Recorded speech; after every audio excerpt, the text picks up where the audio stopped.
안녕하십니까? 이기영 목사입니다. 고린도전서 성경 강해 해설 오늘 16번째 시간 함께 나누도록 하겠습니다. 우리가 지난 시간까지 4장까지 보았고요. 어떻게 보면 좀 지루할 만큼 사도 바울이 고린도 교회 안에 있었던 여러 문제 중에 첫 번째 문제인 그 분열, 파당의 문제를 다루는 것, 그 문제 해결점을 찾는 것을 우리가 보았습니다. 그리고 오늘 이제 5장에 이르러서 고린도 교회 안에 있었던 여러 문제 가운데 두 번째 문제를 우리가 보게 됩니다. 그 두 번째 문제는 어떤 문제였을까요? 오늘 말씀을 함께 보면서 짧은 시간이지만 우리에게 주시는 신앙의 유익과 또한 교훈 함께 나누도록 하겠습니다. 오늘 우리가 함께 볼 말씀은요, 고린도전서 5장 1절로 5절까지입니다. 자, 고린도전서 5장 1절로 5절까지입니다. 제가 읽겠습니다. 너희 중에 심지어 음행이 있다함을 들으니 그런 음행은 이방인 중에서도 없는 것이라. 누가 그 아버지의 아내를 취하였다 하는도다.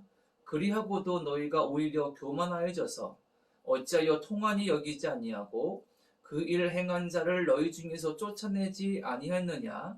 내가 실로 몸으로는 떠나 있으나 영으로는 함께 있어서 거기 있는 것 같이 이런 일 행한 자를 이미 판단하였노라. 주 예수의 이름으로 너희가 내 영과 함께 모여서 우리 주 예수의 능력으로 이런 자를 사탄에게 내어주었으니 이는 육신은 멸하고 영은 주 예수의 날에 구원을 받게 하려 함이라. 아멘. 자, 말씀드린 대로 고린도 교회 안에 있었던 여러 문제들, 그 문제들로 인해서 극심한 혼란이 교회 가운데 있었는데 그 문제들을 바울이 답하기 위해서, 해결하기 위해서 편지를 썼죠. 그리고 그 문제들 가운데 두 번째가 오늘 읽은 것처럼 음행의 문제입니다.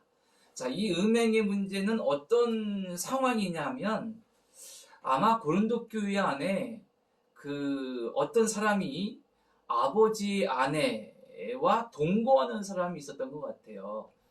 그 당시에는 뭐 일부 다처제가 일반적이기도 했고, 그래서 그 뭐 표현이 어떨지 모르지만 아버지 후처 이렇게 표현할 수가 있겠죠.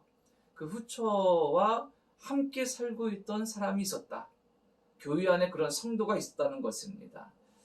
우리가 아는 것처럼 고대 사회는 지금 우리가 살고 있는 시대보다 성윤리나 성의식이 조금 허술했고 많이 그 수준이 낮았습니다. 특히 그 이방 종교에서 이런 성적 문란은 대표적인 어떤 모습 가운데 하나였는데 그 신정 중심의 생활을 고대인들은 주로 하고 있었거든요. 신전에서 주로 제사가 드려지게 되고 그리고 신정 중심의 어떤 종교 생활이 이루어지면서 신전 중심 근처에서 많은 이런 음행의 문제들이 있었습니다. 여사제들로 인한 어떤 매음, 음란 이런 문제가 일상적인 것이 없고요. 그리고 대도시일수록 더 음행의 문제가 많았겠죠. 그만큼 발달한 대도시에는 그런 어떤 퇴폐 문화가 발달할 수밖에 없었기 때문입니다. 더욱이 우리가 고린도전서를 처음 보면서 살펴봤지만 이 고린도라는 도시가 대도시면서 그리고 그 당시 대표적인 항구 도시였습니다. 그 항구 도시의 특색 중에 하나가 어떤 퇴폐적인 문화의 발달이죠. 때문에 이 음행의 문제가 대도시 그리고 특히 항구 도시인 고린도에는 그런 어떤 모습들이 횡행할 수밖에 없는 그런 시대와 상황이었다는 것입니다. 자, 그런데 지금의 시대와 비교해서 본다면 성적인 윤리의식, 성의식이 한참 낮았던 그 시대에도 일종의 금기는 있었다고 합니다. 그러니까 이 선은 넘으면 안 된다. 이 선은 넘으면 안 된다. 넘지 말아야 할 선이죠. 금기입니다. 그런데 충격적이게도 이 고린도 교회 안에서 그 당시 이방인들, 그러니까 교회 밖에 있는 사람들, 고린도에 살고 있는 사람들도 금기시 여기는 일들이 교회 안에서 큰 문제의식 없이 일어나고 있었다는 것입니다. 그 중에 대표적인 것이 바로 이 음행의 문제였다는 겁니다. 곧 아버지의 아내와 동거하는 이러한 어떤 음행의 문제는 사회에서도 금기시되는 것이었다는 것이죠. 그러니까 얼마나 충격적인 일입니까? 그러니까 우리가 오늘 본문을 쭉 읽어보면 바울이 상당히 분노해 있죠. 그리고 상당히 화를 내고 있습니다. 그리고 한편으론 상당히 충격받아 있죠.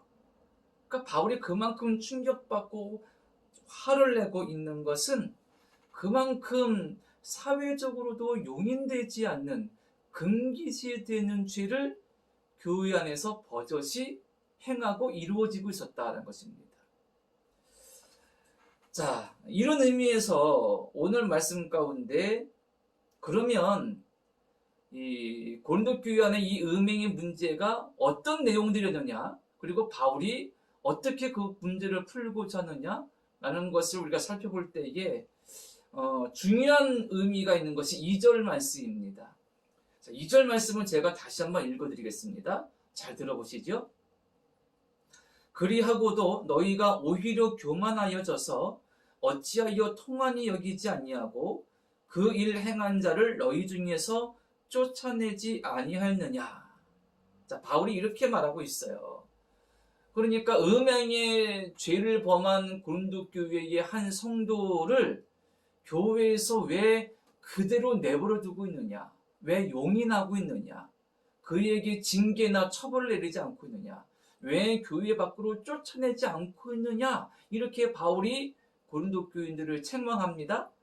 그러면서 무엇이라 처음에 말하냐면 오히려 교만하여져서 저는 개인적으로 오늘 말씀 가운데 즉 5절까지 말씀 가운데에 오히려 교만해져서라는 이 표현이 가장 중요하다고 생각을 합니다. 물론 개인적인 생각입니다.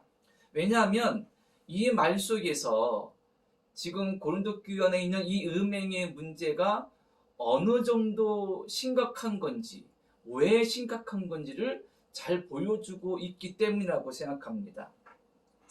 말씀드린 것처럼 이 고린도 교회 성도들이 사회 사람들도 끔찍하게 여기고 금기시 않는 죄를 쉽게 범했고요. 그런 사람을 용인하고 있었고 그런 사람을 징계나 처벌도 하지 않고 있었습니다. 교회 안에서 이게 말이 되냐 그거죠. 자, 그런데 우리가 여기서 조금 더 주의 깊고 자세하게 볼 필요성은 뭐냐면 바울이 지금 고린도 교회 성도들에게 당신들이 예수를 믿었으면 조금 윤리적으로나 도덕적으로나 세상 사람들이 봐도 큰 문제가 없는 그런 삶을 살아라. 예수 믿었으니 이제 좀 착하게 살고 예수 믿었으니 좀 윤리적으로도 좀 깨끗하게 살아라. 이런 윤리적인 교훈을 하려고 바울이 이런 말을 하는 건 아니다. 바울이 그런 말을 하려고 이렇게 화를 내고 책망하는 것이 아니다라는 것입니다.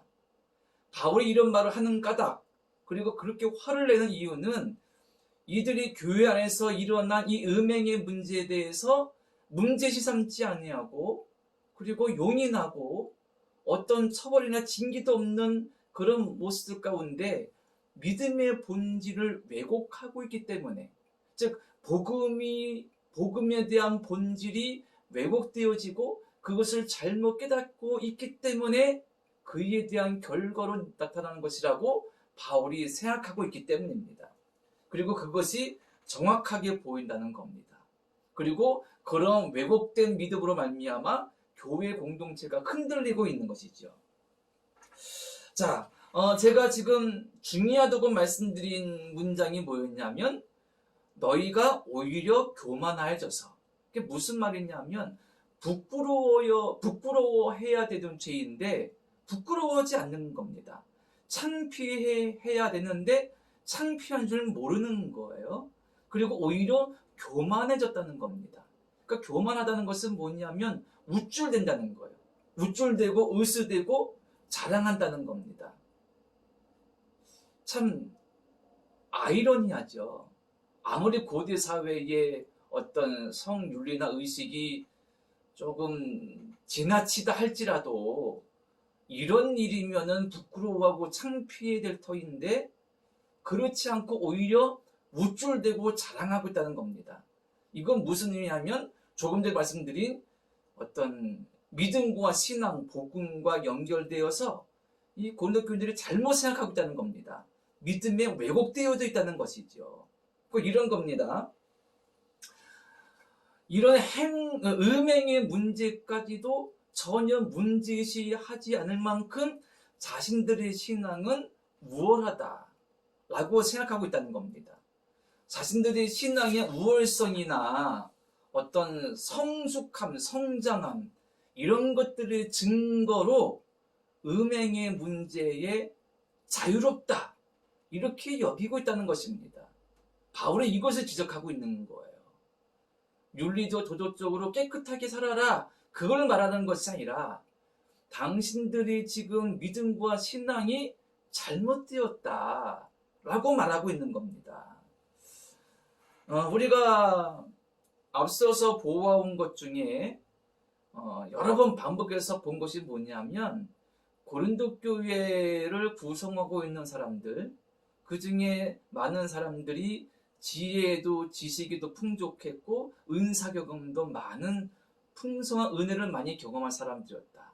그런데 아이러니하게도 지혜와 지식이 충만하다고 바울의 칭찬도 받고 은사도 충만하다고 칭찬받는데 오히려 그것이 책망의 이유가 됐죠. 그것이 오히려 교회의 분란과 문제의 이유가 되었고 까닭이 되었다고 바울이 그들을 책망했죠. 이것도 그와 연관성이 있습니다. 그들 안에서 자칭 리더들은 당시 소피스트 그러니까 지혜자들, 철학자들처럼 자기 주장을 막 내세우고 자기 편을 만들려고 그러고 그 안에서 어떤 세력화를 만들고 자기 주장을 막 사람들에게 주장했죠. 그러다가 보니까 교회 안에 유력한 지도자들 그리고 자기들에게 복음을 준 어떤 바울이나 아볼로 같은 사람들을 마치 소피스처럼 추종하면서 인간적으로 판단해서 그들을 따라서 그룹을 지어서 분열을 일으키고 당을 지었죠. 자, 이런 부분들 가운데 이 사람들이 어떤 의식이 있었냐면 이 사람들은 예수 믿기 전에 이방 사회와 이방 종교의 환경에서 살았습니다. 그 당시는 종교나 사회나 정치가 같은 것이라 해도 큰 무방할 정도로 연결돼 있었죠. 그런데 그들이 바울에게 예수님을 소개받고 예수님 믿고 교회에 들어오게 되었어요. 교회를 이루게 되었습니다.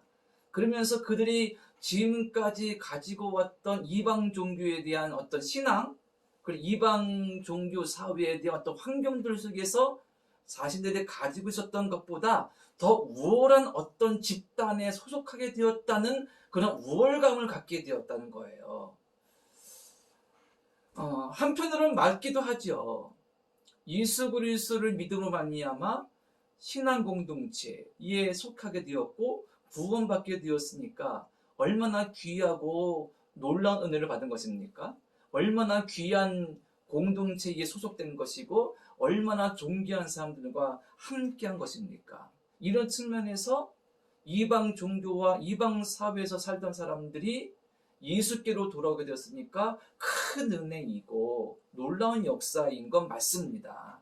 그리고 이방 종교와 이방 사회에 비교한다면 기독교의 복음과 교회가 훨씬 높은 믿음의 수준을 가지고 있고요. 진리와 생명과 구원을 주는 믿음이기 때문에 얼마나 놀랐습니까?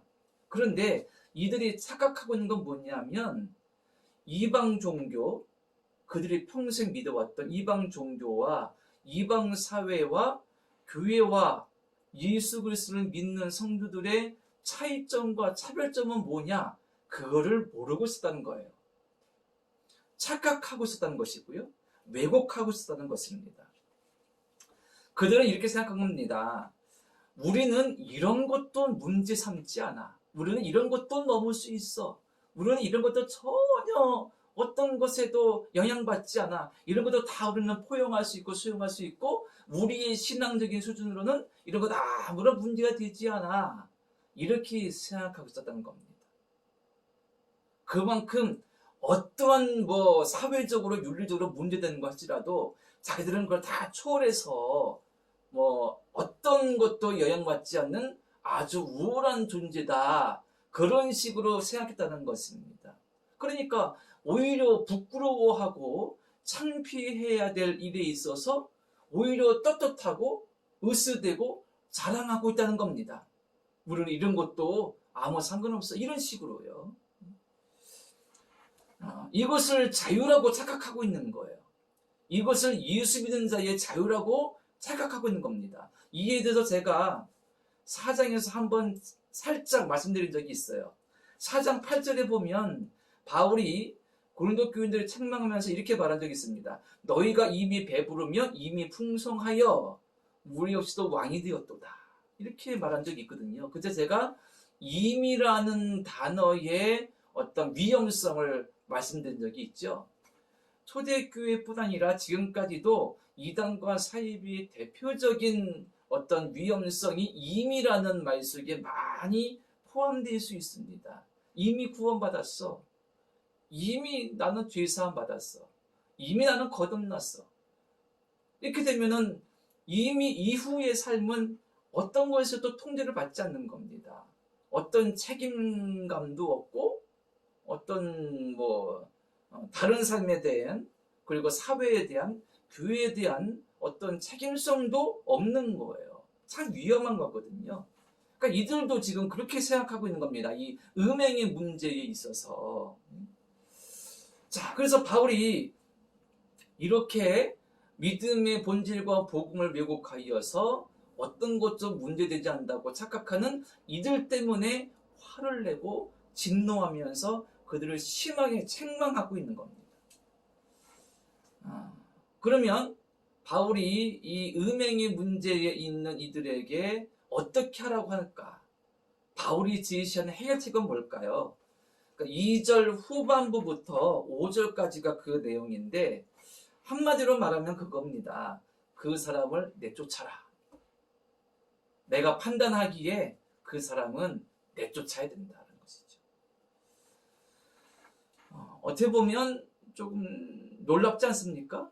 좀 충격적입니다. 왜냐하면 우리가 알고 있고 조금 생각하기에 교회라면 신앙 공동체라면 어떤 죄인도 받아들일 수 있고 어떤 죄도 용서받을 수 있고 회개한다면 돌이킬 수 있고 그래서 다시 돌아올 수 있게 하는 것이 교회이고 신앙 공동체인데 바울은 충격적이게도 이 음행의 죄를 범한 사람을 내쫓으라 했어요.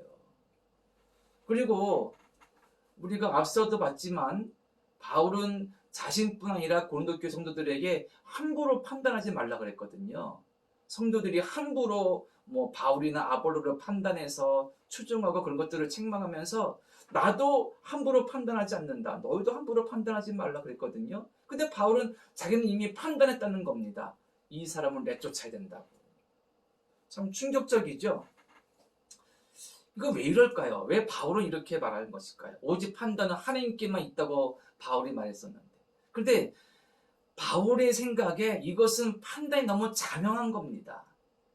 왜 이 사람을 내쫓아야 되느냐? 파문시켜야 되느냐? 이 사람으로 말미암아 교회 공동체가 흔들릴 수 있기 때문이에요.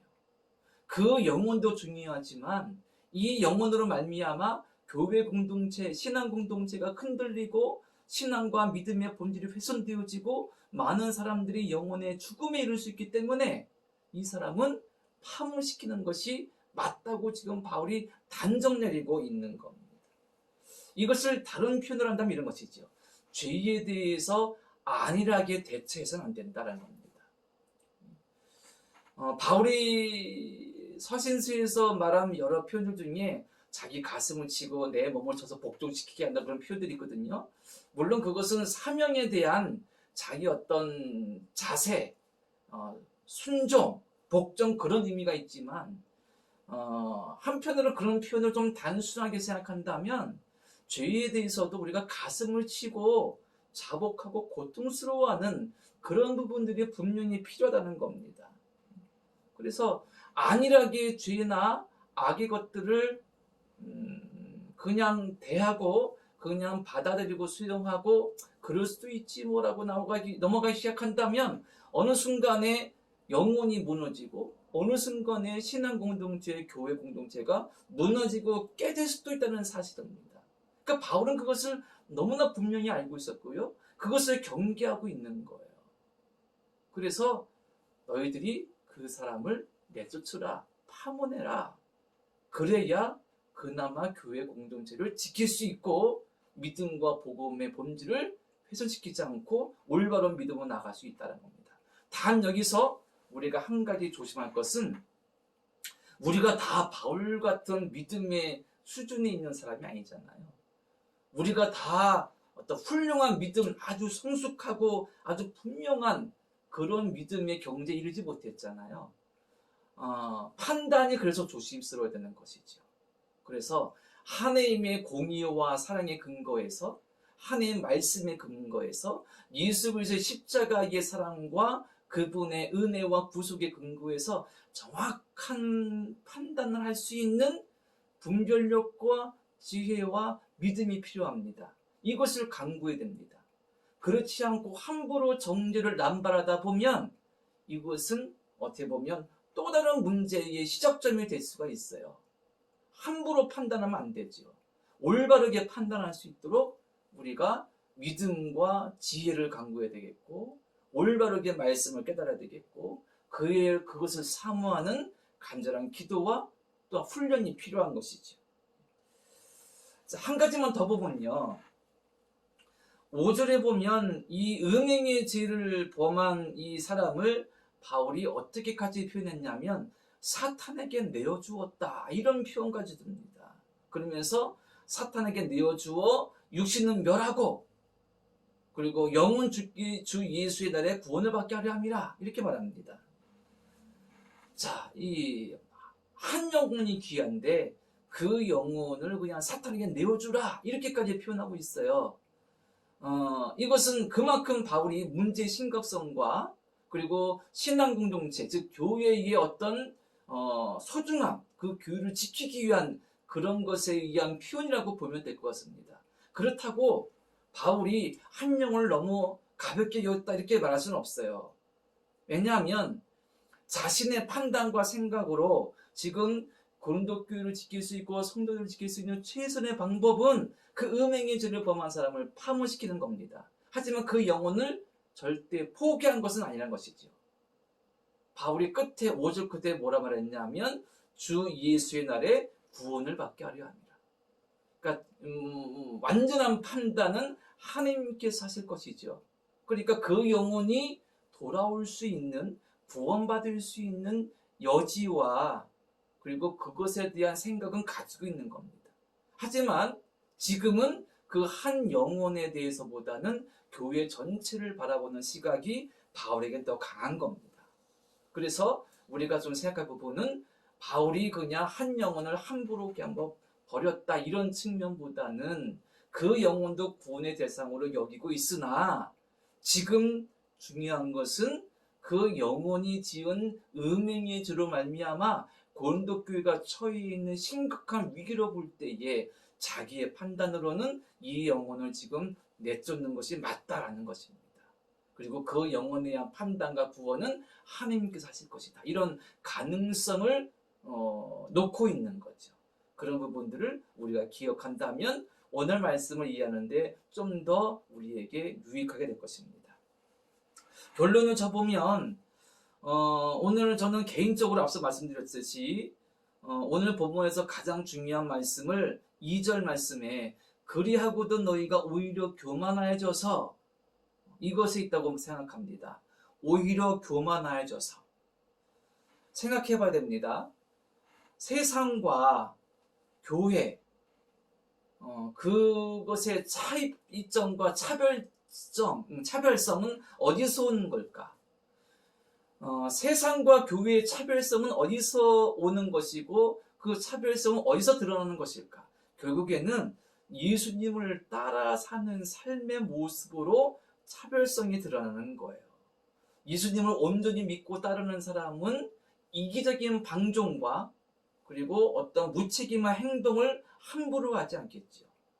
다른 영혼을 위한 책임감과 사회적인 책임감, 그리고 교회의 일 구성원으로서 구원받은 사람으로서의 사명감과 책임감을 가지고 예수 그리스도 따라가겠죠.